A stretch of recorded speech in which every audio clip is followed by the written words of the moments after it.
I was in the midst of a total transformation of my consciousness, my awareness, my perceptions.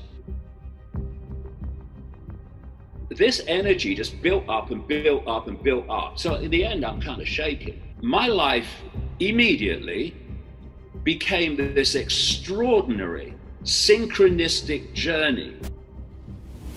It got the most attention from the intelligence community because they knew it was real. They knew the science of consciousness is real. Everybody watching this program has those same levels of consciousness. This cult knows that. It wants to keep it from us, isolate that knowledge about reality in their hands and to keep it from us.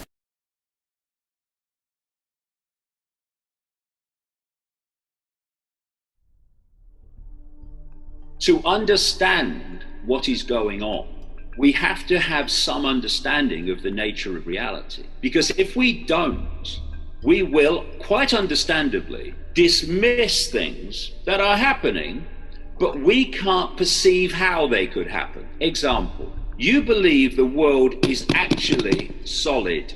Our bodies are solid, that wall is solid and not a holographic, illusory, physical. Not possible. Well, hold on. If you said to people, when you look through your eyes, can you see everything that exists in the space you're looking at? What they're going to say? They're going to say yes, but they can't. This reality is holographic, digital holograms. That's what this physicality is. And what we're seeing now is more and more mainstream scientists who are coming out and saying, actually, physicality is holographic. When you look in a mirror and see yourself and you see like one person looking back, that is not true. If you don't know that, then of course you're going to dismiss the very idea as impossible if you think the world is solid. It's not. It's dead simple. I'll just explain how reality works. We don't live in a world. We live in a band of frequency which our body brain decode into a reality, a holographic reality. We experience this reality through these, what I call biological computers, these bodies, which allows us to experience a certain band of frequency that we call the world. And I'm always talking about the illusion of the label. Say to a guy, who are you? So they'll say, oh, I'm Bill, I come from Blackburn, and I drive a bus. That's their self-identity. No, those labels are not who you are, they are your experiences. It's this field of consciousness that is cosmic and universal. And that's what's inside everyone. It doesn't matter if it's a homeless person on the street or an MIT professor. If they are conscious and awake, the entirety of the cosmos is folded within them like a conscious quantum hologram. You have to understand what yourself is. Well, the question is, are we in the past, are we in the present, or are we in the future at this very moment? And I bring that up not to make a joke, but to make a serious biological statement. From the way we live in our consciousness, can you distinguish a conscious manifestation versus a real manifestation? Did I just create something in my head, or was that actually real, what I just saw? Biologically, you'll never know the difference. We could all be sitting here right now, but this is a long time ago. We're not even here right now. This isn't even the real moment. How do I know it's real? Well, I see it, and I feel it, and I smell it, and I touch it. I go, yeah, go to sleep. And in your dream state, your biology will be activated by your brain. Your sensory nervous system will experience what you've already done before. And to your sleep state, can you tell if it was a real state or a dream state? Not in your sleep. Well, then how do you know if the real state you're in right now is the real state or the dream state? The whole universe is actually folded within every single conscious being. It's like a quantum hologram. The five senses take waveform information, think Wi-Fi, turns it into electrical information, feeds it to the brain, and there are different parts of the brain that specialize in decoding the different senses, and the brain decodes that electrical information into holographic digital information. And that is what we experience as the world around us. It's not around us, it's inside us, all of us. Just as the internet is inside this computer and we look at it from afar. biologically sensing in your dream or biologically sensing in real life? The answer is you can't tell. And that's the most exciting part, because it really leaves open an understanding how we could go back and change the past. Or at the current moment, we can change the future. Because is this the current moment or not? Therefore, infinity exists outside this narrow band of frequency, but we can't see it, just as when you're tuned to a radio station or a television station, you only experience that frequency, that station, that reality. We're dealing with civilizations where almost every aspect of how they appear in our time-space would look like magic to us. And in the CIA, this is actually called WSFM. Sounds like a radio station. It stands for Weird Science and Frickin' Magic. A spacecraft can be completely 3D, like you see a solid aircraft.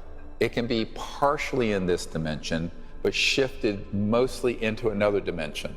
So I liken this to like when you're turning a dial on an old AM radio and you can move it across and you suddenly pick up Chicago and New York at the same time. They're bleeding together, dimensional bleeding. And so often these ET craft will be partially in this dimension, but mostly out. And all that we will detect in this dimension might be an electronic signature, an orb, or an object that appears and flashes in and out, a scintillation of light that then vanishes, or an object that comes in where it looks almost like a hologram of an ET being that will be standing amongst us. But it's an electronically teleported version of that conscious being. Now, what psychics are doing, and when we talk about psychics and mediums, you've got to make sure you've got a good one, because there's lots of people out there claiming to be it on. They can expand their frequency range that they can connect with beyond the normal range of human frequency. And they can tap in to frequencies that are outside of the normal human range, and you can pick up information from outside there that's not available here. And the other thing about knowing who you are, that we are not our name, we are not our race, we are not our sexuality, they're just experiences. We are consciousness, infinite awareness, having an experience. And that consciousness can be as vast as or as tiny as we can be manipulated, or we can be released in terms of the expanded nature to be.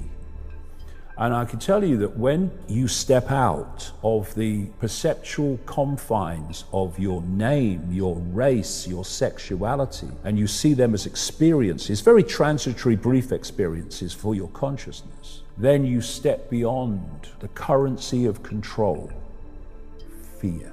It's all illusion. It's all a manifestation of our perception of reality. So you want us to question everything, challenge everything.